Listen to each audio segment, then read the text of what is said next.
बहुत समय पहले की बात है। माधवपुर नामक गांव में एक गरीब किसान अपनी बूढ़ी अम्मा के साथ रहा करता था। उसके पास एक छोटी सी जमीन थी जो कि बंजर हो चुकी थी। फिर भी वह दिन रात उस पर मेहनत करता था। मोहन बहुत ही मेहनती और ईमानदार था। वह एक आत्मविश्वास से भरा हुआ व्यक्ति था जिसे ना हालातों से डर लगता था ना ही लोगों की बातों से। हर दिन सूरज उगने से पहले ही वह उसी आत्मविश्वास के साथ उठता और अपने खेत की ओर बढ़ता जहां सिर्फ बंजर जमीन थी, लेकिन उसके सपनों की हरियाली छिपी हुई थी।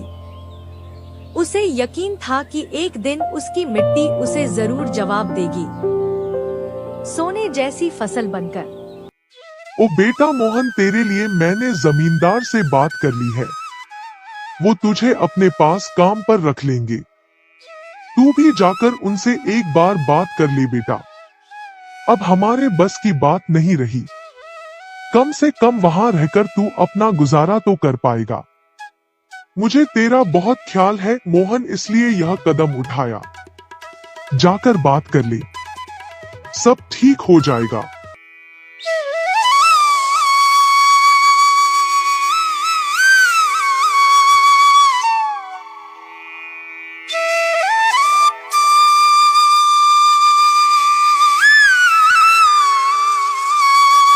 अम्मा, तुमने क्यों बात की वहाँ? मैं नहीं जाऊंगा। हमारा खुद का खेत है तो मैं दूसरों के पास क्यों काम करने जाऊं? मैं गरीब सही मगर खुददार हूँ। मैं अपनी मिट्टी में पला हूँ, उसी में पसीना बहाऊंगा। चाहे जितनी भी मुश्किल हो अम्मा, मैं अपनी ही जमीन पर मेहनत करूंगा।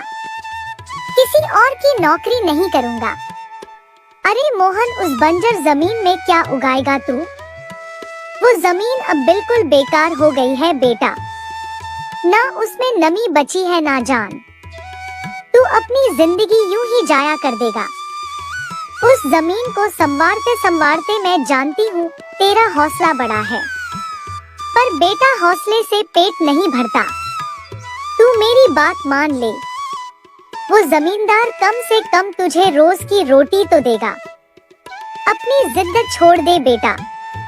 तू थक जाएगा पर वो जमीन कुछ नहीं देगी तुझे। अरे अम्मा, तुम बेकार में ही इतनी परेशान हो रही हो। देखना, एक दिन मैं उसी जमीन से सोना निकालूंगा।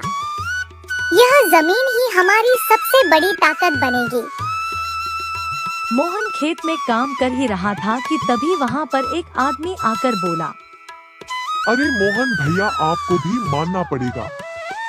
आप फिर से इस बंजर जमीन पर मेहनत कर रहे हैं। अरे मंगेश भैया, अब क्या करें?